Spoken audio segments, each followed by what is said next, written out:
नमस्कार साथियों, स्वागत करता हूं अपने channel online chemistry classes bye अनुज सर में। और जैसा कि हम लोग लगातार पीजीटी केमिस्ट्री की तरफ कदम बढ़ाए चले जा रहे हैं, पेपर पास आने वाले, तो उसी कंटिन्यूएशन में मैं आपको क्वेश्चन प्रैक्टिस करा रहा हूं। तो इन क्वेश्चंस की प्रैक्टिस आप करें और मैं अब आपके लिए नए नए डिफरेंट टेस्ट सीरीज़ जो है क्वेश्चंस मैंने बनाए हैं। वो क्वेश्चंस मैंने कुछ सेलेक्ट किए हैं, कुछ पुराने सैम्पल पेपर्स के हैं, कुछ अपनी तरफ से बनाए हैं, कुछ किताबों से कलेक्ट किए हैं। ये सब क्वेश्चंस मैं आप तक पहुंचा रहा हूं, तो लगातार मेरे साथ बने रहिए। और आइए हम लोग अब प्रैक्टिस करते हैं कुछ क्वेश्चंस की। तो साथियों, जैसा कि हम लोग प्रैक्टिस आज करना चाह रहे हैं, और प्रैक्टिस हम लोगों की होगी, किस चीज़ की प्रैक्टिस होगी? आज बहुत सारे जो मिले जुले क्वेश्चंस हैं, पेपर की सेटिंग के हिसाब से जो क्वेश्चंस आते हैं, उन क्वेश्चंस की हम लोग प्रैक्टिस करने जा रहे हैं। प्रैक्टिस में सबसे पहला क्वेश्चन आपके सामने है। बिल्कुल ये 40 to 50 क्वेश्चंस हैं, यानी कि नियरली 50 क्वेश्चंस मैंने सेट किए हुए हैं। ये 50 क्वेश्चंस जो हैं आपके लिए बहुत ही हेल्पफुल होंगे पीजीटी के एग्ज़ाम के लिए। तो आप लोग बिल्कुल इस पूरी वीडियो में बने रहिएगा और मैं आपको बता दूंगा कि किस तरीके से आप लोग जो हैं वो ये क्वेश्चन का आंसर देंगे। सबसे पहला क्वेश्चन आपके सामने रख रहा हूँ, which of these is the least likely to act as a Lewis base. अब यहाँ पर लुईस बेस कैसा होना चाहिए? वीक होना चाहिए। तो मैं आपको पहले बता दूँ, यानी कि लीस्ट लाइकली होना चाहिए, यानी कि लीस्ट का मतलब होगा वीक होना चाहिए। बस ये बात आपको ध्यान रखनी है। वीक बेस कौन सा होगा? तो भाई ये अमोनिया तो स्ट्रॉन्ग बेस होता है, ROH भी बेसिक होता है, क्योंकि लोन पेयर यहाँ पर अवेलेबल है, 2 लोन पेयर अवेलेबल है, इसलिए ये भी बेस ही होगा। तो ये भी बेस होगा। और R2 अगर ROR की बात करें तो ये भी बेस होगा, क्योंकि इसके पास भी 2 लोन पेयर है। तो आंसर फिर बी होना चाहिए। इसकी आंसर की जो है मैंने लास्ट में लगाई हुई, तो आप आंसर की इसकी आसानी से देख लेंगे, कोई दिक्कत नहीं। मैं इसके आंसर आपको डिक्टेट कर दूंगा, आंसर की कोई दिक्कत नहीं है। और नहीं तो फिर आप अपने जो ग्रुप चल रहा है उस ग्रुप पर भी आंसर इसके चेक कर सकते हैं, वहाँ दे दूंगा। तो इसका आंसर आपका फिर क्या होना चाहिए? आंसर इसका फिर बी होना चाहिए, जहाँ पर मैंने टिक किया हुआ है। The equilibrium constant for the aromatisation reaction of the acetylene is 8। यानी कि अगर इसके लिए हम फार्मूला देखें तो फार्मूला हमारे पास होता है K इज़ इक्वल टू हो जाएगा, एरोमेटाइजेशन रिएक्शन तो दे रखी है, यानी C6 और H6 की कंसंट्रेशन ऊपर आएगी और नीचे आएगी आपकी C2H2 की पावर आपकी 3 आ जाएगी। तो K की वैल्यू यहाँ पर 8 दे रखी है, तो हम लोग साइड में लगाएं, ज़्यादा बेटर रहेगा। इसको साइड में लगा लेते हैं। K की वैल्यू जो है, यानी कि K की वैल्यू आपकी दे रखी है, कितनी दे रखी है? 8 दे रखी है। तो K की वैल्यू यहाँ पर 8 लिख लीजिए। K की वैल्यू आपकी हो जाती है 8। चलिए यहाँ लगा देता हूँ, 8 लगा देता हूँ। C6H6 को x मान लेते हैं, और C2H2 की वैल्यू कितनी है? कंसंट्रेशन गिवन है 0.5 की पावर हो जाएगा आपका 3। तो इसको जब मल्टीप्लाई करेंगे, मल्टीप्लाई करने के बाद ये आंसर 1 मोल पर लीटर आना चाहिए। तो ये V आ जाएगा, क्योंकि 8 × 0.5 का होल क्यूब यानी कि 0.125 हो जाएगा। इसको मल्टीप्लाई करिए तो ये आपका 1 ही आएगा। इसको मल्टीप्लाई करके देखिएगा 1 ही आएगा। तो इसका मतलब हुआ कि आंसर फिर आपका लोगों का क्या होना चाहिए? आंसर इसका बी होना चाहिए। बढ़िया क्वेश्चन है, लगा के देखिए। अच्छे क्वेश्चन है, स्टाइलिश क्वेश्चन है, मिलेंगे आपको, हेल्प मिलेगी इनसे, आपको बहुत सारी हेल्प मिलेगी। Enzyme increase the rate of reaction. Enzyme increases the rate of reaction by decreasing the activation energy. आ रहा है कहीं पर? अगर एक्टिवेशन एनर्जी का ऑप्शन मिल रहा है, बीच वाला है ऑप्शन बी ही इसका सही है। ये भी अच्छा question. How many chiral centres are present in 2 methyl butane. बना लोगे यार। 2 मिथाइल ब्यूटेन क्या होता है? ये आपका हो गया CH3 हो गया, ये यहाँ पर 2 मिथाइल हो गया, और आपका आगे CH2 CH3, 2 मिथाइल ब्यूटेन हो गया। नीचे आप एक हाइड्रोजन लगा कर सेटिस्फाइड कर सकते हैं। तो हाउ मेनी कायरल सेंटर्स, तो एक आपको कायरल सेंटर, तो यहाँ पर एक कायरल सेंटर आपको ये वाला दिख रहा है। दूसरा कायरल है नहीं, तीसरा कायरल नहीं, कोई भी कायरल नहीं। इसका मतलब फिर आंसर जो है इसका केवल एक कायरल सेंटर आना चाहिए, और एक कायरल सेंटर में फिर बी ऑप्शन ही आना चाहिए। इसका ऑप्शन भी बी ही आ रहा है। तो how many chiral centres are present in 2 methyl butane. 2 methyl butane में बी लगा दिया है मैंने कायरल सेंटर। इसमें सॉरी, 1 मिनट रुक जाइए जरा, थोड़ा सा कन्फ्यूज़न हुआ है। How many chiral centres are present in 2 methyl butane, सही लिखा है मैंने। 2 मिथाइल ब्यूटेन नहीं, कायरल सेंटर ये भी नहीं है, क्योंकि 2 मिथाइल लगे हुए हैं। सॉरी, वेरी वेरी सॉरी, इसका मतलब इसमें कोई भी कार्य, क्योंकि इसमें 2 मिथाइल लग चुके हैं, ये ध्यान नहीं दिया था मैंने, तो इसका मतलब फिर इसका आंसर ए होना चाहिए। ध्यान दीजिएगा, थोड़ा सा कन्फ्यूज़न हुआ है, लेकिन नहीं, हम लोग अपने वापस फॉर्म में आ चुके हैं। The acid derivatives having the maximum reactivity towards a nucleophilic addition. मैं आपको बता दूं, जितने भी एसिड डेरिवेटिव होते हैं उसमें न्यूक्लियोफिलिक एडिशन रिएक्शन जो शो करता है वो इन चारों में से फिर एक, मुझे तो एसिटाइल क्लोराइड पता है। एसिटाइल क्लोराइड में क्या है, रिएक्टिविटी टुवर्ड्स न्यूक्लियोफिलिक एडिशन, यानी कि न्यूक्लियोफाइल अटैक करेगा। और न्यूक्लियोफाइल तभी अटैक कर पाता है जब उसके पास इलेक्ट्रॉन की डेंसिटी जो होती है वो, न्यूक्लियोफाइल का मतलब क्या हुआ कि the acid derivative having the maximum reactivity towards nucleophilic addition. अब न्यूक्लियोफिलिक एडिशन रिएक्शंस क्या होती हैं, ये होता है जैसे इलेक्ट्रॉन इधर गया तो यहाँ पर पॉजिटिव, तो यहाँ पर न्यूक्लियोफाइल अटैक करना चाहिए। This is called nucleophilic addition reaction. तो न्यूक्लियोफिलिक एडिशन रिएक्शन को, इसका मैं तुमको हिंट दे रहा हूँ, थोड़ा सा हिंट ये मिल रहा है आपको, यहाँ पर CH3CO और यहाँ पर सबसे पहले एमाइड है, तो ये लोन पेयर इधर जाएगा तो ये बॉन्ड इधर मूव कर जाएगा, पक्का है ना। इसके बाद CH3 हो गया, CO हो गया और Cl हो गया। ये यहाँ पर थोड़ा सा मतलब ये, क्योंकि ये अपनी तरफ इलेक्ट्रॉन खींचने की पावर रखता है, यहाँ सपोर्ट मिल रहा है, यानी कि ये पॉजिटिव होने के चांस हैं, लेकिन इसमें पॉजिटिव होने के चांस कोई भी नहीं है। थोड़ा सा अपना दिमाग भी लगाइएगा, मैंने तो कंसेप्ट क्लियर कर दिया। आंसर इन्हीं दोनों में से एक होना चाहिए, या तो ये आंसर होना चाहिए, ये आंसर, या फिर ये आंसर होना, दो में से एक आंसर होना चाहिए। आंसर की मैं आपको लास्ट में दूंगा, लेकिन मैंने आपको हिंट दे दिया है, उम्मीद है हम अपने हिंट पर खरे उतरेंगे।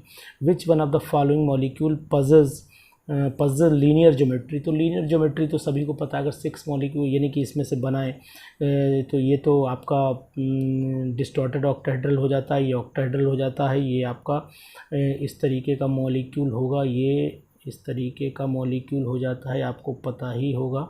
यहाँ फ्लोरीन, यहाँ फ्लोरीन, यहाँ फ्लोरीन, यहाँ फ्लोरीन, और यहाँ पर नीचे लोन पर इस तरीके से हो जाता है। लेकिन फिर एक ही बचा हमारे पास जो ऑप्शन है XEF जो होता है वो लीनियर होता है, इस तरीके से ये लीनियर मॉलिक्यूल माना जाता है, ये शेप इसकी लीनियर होती है ना।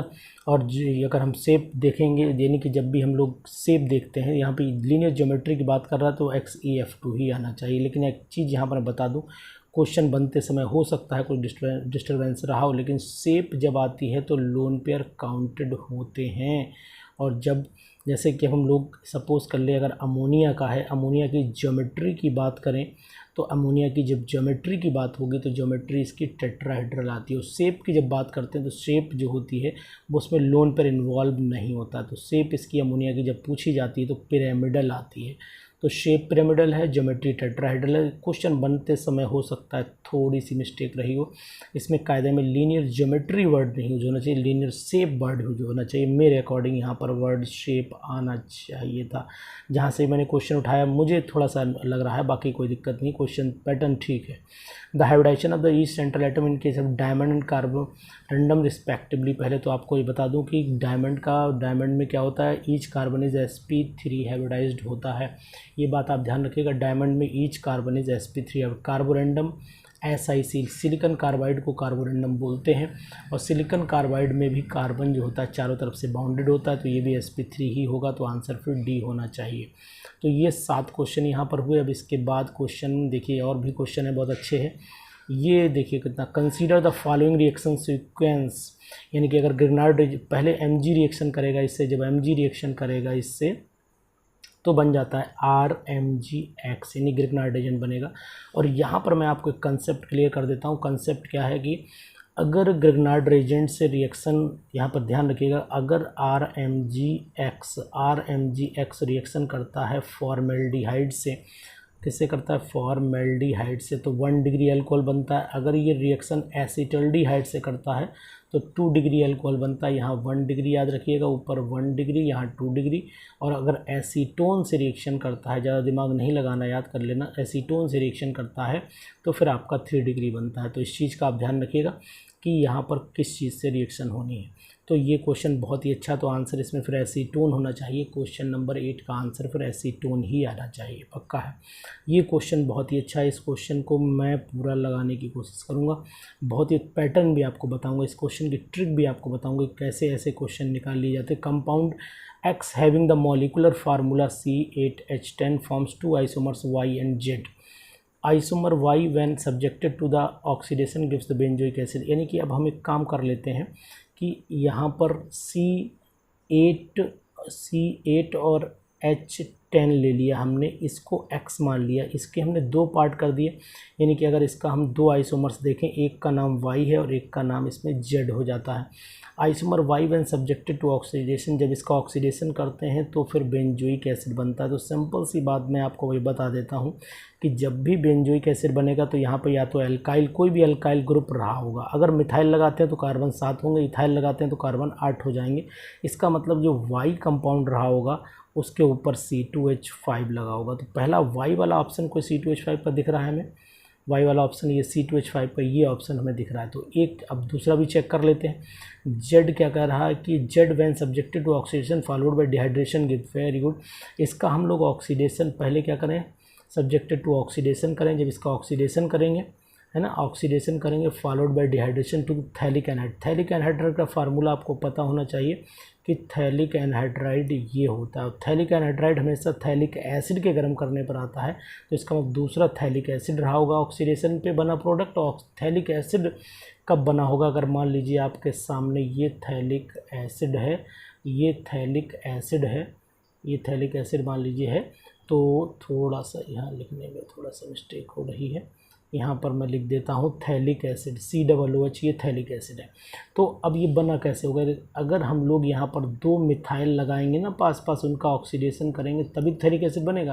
तो इसका मतलब फिर आंसर मेरा फिर यही सही होना चाहिए, C ऑप्शन सही होना चाहिए। किसका ऑप्शन है ये आपके सामने क्वेश्चन नंबर 9, क्वेश्चन नंबर 9 का ऑप्शन जो है वो C सही होना चाहिए। तो ध्यान रखिएगा, इसको मैं अभी जब आपके सामने लगाऊंगा तो इसकी आंसर की लगाऊंगा तो मैच करिएगा, आंसर आपको मैच मिल जाएंगे। मैं आंसर लास्ट में लिख ही दूंगा, इसी वीडियो के लास्ट में लिख दूंगा। अब हम लोग क्वेश्चन नंबर नेक्स्ट पे पहुंचते हैं। क्वेश्चन नंबर नेक्स्ट क्या है, विच one of the following pair have the identical value of E/M ratio deuterium, और मुझे जहाँ तक याद है ड्यूटेरियम और अल्फा पार्टिकल की सेम होती है। तो 10 क्वेश्चन का आंसर फिर C होना चाहिए। इसकी जब सीरीज लगाएंगे, आंसर की लगाएंगे, तो फिर आंसर की से मैच करिएगा। कैसे होगा ये आप जानिएगा कि 1H2 होता है, ये 2He4 होता है। मैंने आपको हिंट दे दिया, यहाँ से दिमाग लगा लीजिएगा, आपको आंसर मिल जाएगा। डायमोनेटिक मॉलिक्यूल अमंग द फॉलोइंग, मेरे हिसाब से फिर नाइट्रोजन होना चाहिए। ये तो बहुत सिंपल क्वेश्चन था, कोई दिक्कत नहीं है। विच one of the following idea does not give the aqua solution KNO4 acidified, मैंने एसिडिफाइड KNO4 की जो रिएक्शंस थी वो केवल ये मैंने NO3, यानी कि जो ये NO3 KNO2 को KNO3 में तो कन्वर्ट करता है, लेकिन KNO3 को किसी में कन्वर्ट नहीं करता है जहाँ तक मेरा अनुमान है। तो जो आंसर 12 का होना चाहिए वो फिर आंसर D होना चाहिए। आप आंसर की अभी मैच कराएंगे, आप आराम से मैच करिएगा, कोई दिक्कत नहीं, मैं अपना व्यू बता रहा हूँ। HClO4 जब P2O5 से रिएक्शन करता है, तो HClO4 जब P2O5 से रिएक्शन करता है तो Cl2O7 बनता है। Cl2O7 केवल एक ही ऑप्शन में दे रखा है, ये D, मुझे तो इतना पता है, बाकी आप समझदार है।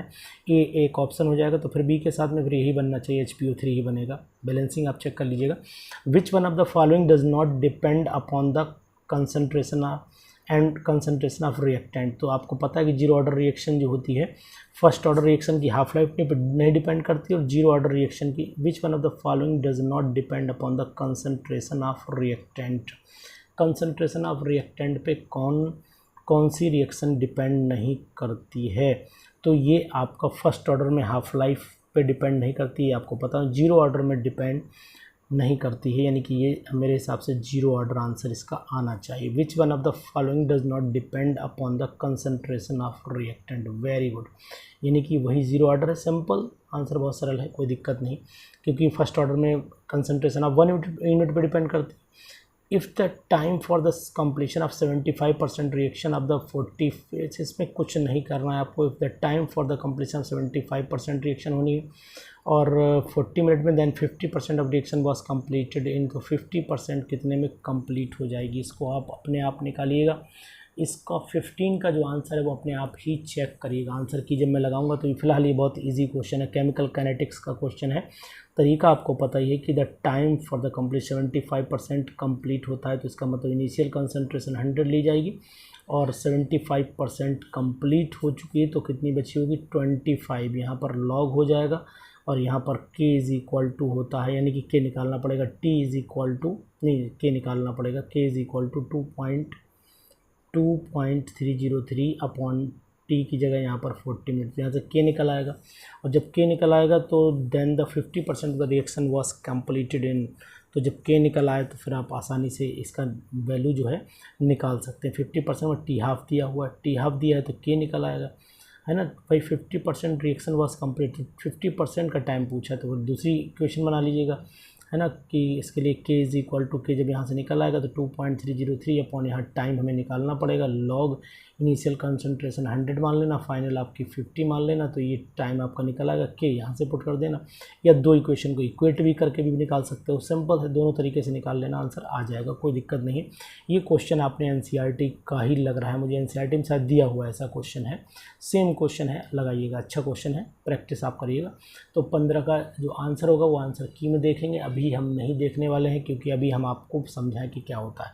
विच one of the following is not correctly matched, भाई PCl5 में sp3d होती है, ये क्वेश्चन तो मुझे मेरे हिसाब से आपको करना चाहिए, ये क्वेश्चन आपको करना चाहिए मेरे हिसाब से। तो आंसर फिर भाई ये तो सब मैच हो रहे हैं, ये भी मैच हो रहा है, तो फिर आंसर यही नहीं मैच होना चाहिए क्योंकि यही गलत है, sp2 हाइब्रिडाइज्ड इसमें नहीं होगा, not correctly matched. The actinoid following +7 oxidation state जो होती है वो साथियों जो होती है वो मेरे हिसाब से नेपच्यूनियम और प्लूटोनियम की होती है, आप चेक कर लीजिएगा, सी ही आंसर आएगा जहाँ तक मुझे अनुमान है। बेसिक स्ट्रेंथ मैक्सिमम कहाँ होगी, बहुत ही अच्छा क्वेश्चन है, इसमें इथाइल ग्रुप लगा हुआ है और कहीं यहाँ पर मिथाइल लगा तो इथाइल वाला ज़्यादा होगा क्योंकि इसमें बेंजाइल है, यहाँ बेंजाइल है और इथाइल है, तो यही सपोर्ट ज़्यादा करेगा, डी ऑप्शन सही होना चाहिए क्वेश्चन नंबर 18 का। विच one of the following statement is incorrect for the orthonitrophenol, orthonitrophenol के लिए कौन सी कंडीशन होनी चाहिए, it contains intermolecular hydrogen bonding, यानी कि ऑर्थोनाइट्रोफिनॉल में इंटरमोलिकुलर हाइड्रोजन नहीं इंट्रामोलिकुलर हाइड्रोजन बॉन्डिंग होती है, तो 19 का फिर आंसर ए होना चाहिए, तो ये 19 का ए आंसर आप लगा लीजिएगा। बहुत ही अच्छे क्वेश्चन मैं आपके सामने ये रख रहा हूँ, इन क्वेश्चन की प्रैक्टिस में आपको अच्छा लगेगा, करिएगा, अपने आप करिएगा। Mark the correct statement for a chemical reaction to be feasible, delta G should be zero, नहीं ऐसा पॉसिबल ही नहीं है, डेल्टा जी अगर जीरो है तो फिर ये गलत है, स्टेटमेंट ही गलत हो गया। इंट्रोपीज मेजर ऑफ ऑर्डर, नहीं ये भी गलत हो गया। For a chemical reaction to be feasible delta G increases, ये भी गलत हो गया। The total energy of the isolated system constant, मुझे तो यही सही लग रहा है, फिर डी ऑप्शन होना चाहिए, 20 का पक्का होना चाहिए। अभी आंसर की मैं भी चेक करूँगा। KSP ऑफ द MgOH, ये क्वेश्चन भी इम्पोर्टेंट है, ऐसे क्वेश्चन ही PGT के एग्ज़ाम में आ जाते हैं। तो KSP for the MgOH holder, KSP दिया हुआ है ना, तो KSP इज़ इक्वल टू इसके लिए आ जाएगा आपका Mg, यानी कि अगर आप MgOH के होल ट्वाइस को तोड़ेंगे तो Mg डाई पॉजिटिव बनेगा और 2OH नेगेटिव बनेगा, यानी S प्लस 2S का 2S हो गया का स्क्वायर, यानी कि 4S क्यूब आ जाएगा आपका, 4S क्यूब आंसर, यानी 4S क्यूब। तो यहाँ से आप S निकाल दीजिएगा, S जब आप निकालेंगे 4S क्यूब में S निकाल लीजिएगा, S का मतलब OH आयन कंसनट्रेशन आ जाएगी, और जब OH आयन कंसनट्रेशन आ जाएगी तो H भी निकाल लेंगे आप, भाई OH आयन कंसनट्रेशन निकल आई, जब OH निकल आई तो फिर आप जानते हैं कि H आयन कंसनट्रेशन भी निकल आएगी, तो इसका आंसर 21 का निकालिएगा। 21 अच्छा क्वेश्चन है, इम्पोर्टेंट क्वेश्चन है, इसको ध्यान में दीजिएगा। इसके बाद हम लोग बात कर लेते हैं नेक्स्ट क्वेश्चन पे, बहुत बढ़िया, ये क्वेश्चन तो एग्ज़ाम में खूब आया हुआ क्वेश्चन है, ये क्वेश्चन आया हुआ क्वेश्चन है, 22 question, it is important again. Freezing point is minimum, freezing point minimum कहाँ पर होगा, तो फ्रीजिंग पॉइंट मिनिमम के लिए हमें ये देखना ज़रूरी हो जाएगा कि यहाँ पर जो आई की वैल्यू है, यानी कि नंबर ऑफ मोल्स आयंस के किस में कौन ज़्यादा डिसोसिएट हो रहा होगा, वही आंसर इसके लिए मेरे हिसाब से सही होना चाहिए। जिसमें आयंस ज़्यादा बन रहे होंगे, इसमें 2 बन रहे हैं, इसमें 3 बन रहे हैं, ये नहीं होता, और इसमें जो है 2 और 3 5 बन रहे हैं, तो मेरे हिसाब से आंसर ए ही आना चाहिए क्योंकि सभी की मोलैरिटी सेम है। विच one of the following does not present in the form of minerals, mineral के फॉर्म में मैंने कभी भी जो है वो सल्फाइड सुना है, सल्फेट भी सुना है, क्लोराइड नाइट्रेट नहीं सुना है मैंने, तो 23 का जो आंसर होना चाहिए वो सी होना चाहिए इसके हिसाब से, जो मैंने अपना कंसेप्ट लगाया है। The species which act as a Lewis but not Bronsted acid, वो तो सिंपल सी बात है, ब्रॉन्स्टेड एसिड वो होते हैं जो H पॉजिटिव देते हैं, H पॉजिटिव BF3 नहीं दे सकता है, तो 24 का आंसर भी सी ही होना चाहिए, ये पक्का है। विच one of the following species does not exist, कौन सी स्पीसीज एग्जिस्ट नहीं करती सकती है, तो आपको पता होना चाहिए साथियों कि भाई AlCl3 मैंने सुना है, Al2Cl6 भी सुना है, BF3 सुना है, BOH का होल 6 यही नहीं सुना है मैंने, तो 25 का B होना चाहिए। भाई मैंने ये 3 सुने थे, कभी कभी ऐसा भी लगाया करो ना दिमाग, ये 3 है तो फिर एक ही ऑप्शन बचा, ऐसा नहीं कि वो भी गलत हो जाएगा। The number of the peroxides bonds in the permanganate ion, यानी कि जो ये आयन है इसमें कितने नंबर ऑफ पेरोक्साइड बॉन्ड्स बनेंगे। बहुत ही इंपॉर्टेंट क्वेश्चन है, 26 बना के देखिएगा कि पहले तो आप यानी पेरोक्साइड बॉन्ड इसमें कैसे, पेरोक्साइड का मॉलिक्यूल कैसे दिखाएंगे आप, ये ज़रूरी बन जाता है। तो अगर आप इसको बनाना चाहते हैं तो उसको बनाने की प्रैक्टिस करिएगा। वैसे आपको बताया जीनोन का कंपाउंड है, इसमें कोई भी पॉसिबिलिटी पेरोक्साइड बॉन्ड की नहीं होती है, ये मैं आपको हिंट दे रहा हूँ। पेरोक्साइड बॉन्ड इसमें नहीं बन सकता है, पॉसिबिलिटी नहीं है। इसके अंदर जो XeO6 है ये टेट्राहेड्रल यानी कि जो ऑक्टाहेड्रल कंडीशन है उस फॉर्म में एग्जिस्ट करेगा, क्योंकि जीनोन के आउटर मोस्ट में 8 इलेक्ट्रॉन होते हैं और ये 6 जोड़ने हैं इसमें, तो एक ऊपर एक नीचे चारों तरफ जुड़ जाएंगे। दो ऑक्सीजन को चाहिए, तो मेरे हिसाब से जो शेप आनी चाहिए वो फिर ऑक्टाहेड्रल के ऊपर आने चाहिए, तो यानी कि इसमें कोई भी पेरोक्साइड बॉन्ड नहीं होगा, 0 आंसर आना चाहिए इसका। चेक करिएगा आप भी।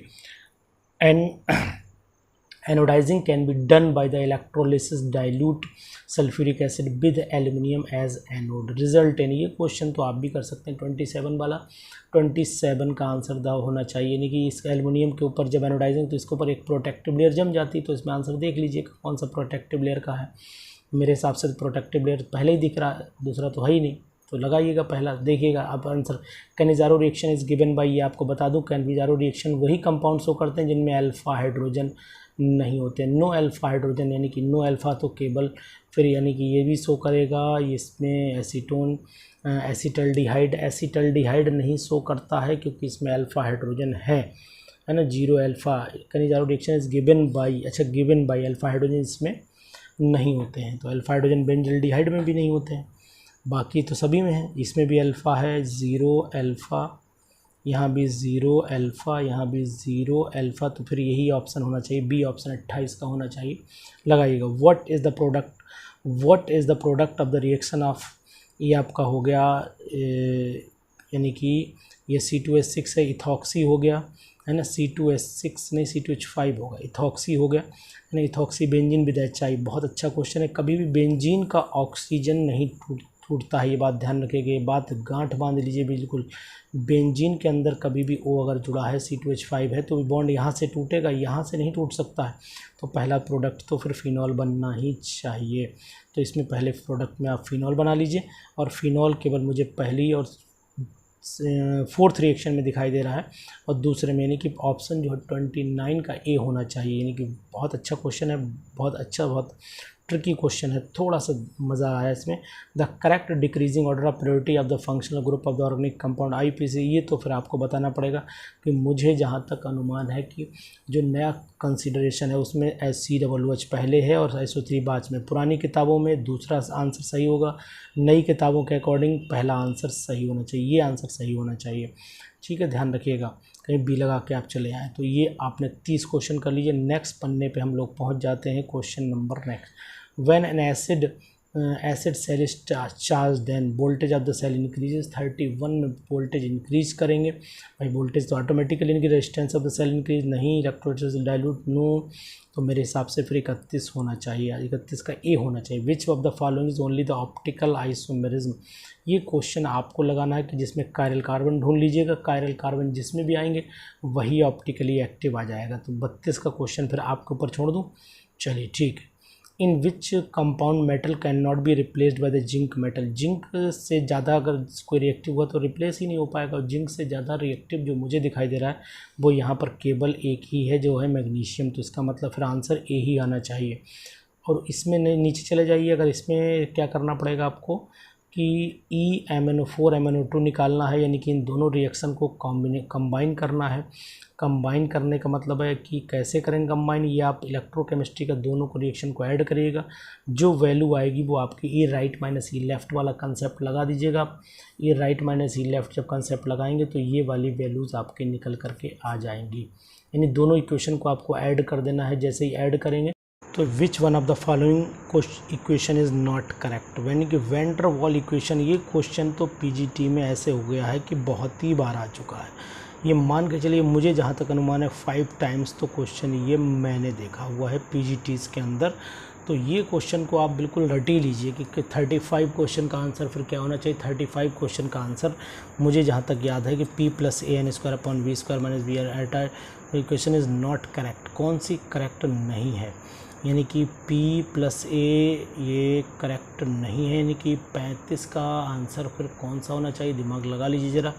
35 का आंसर फिर which of the not correct, यानी कि a/v² v - b = RT, ये भी सही है इक्वेशन, ये भी सही है।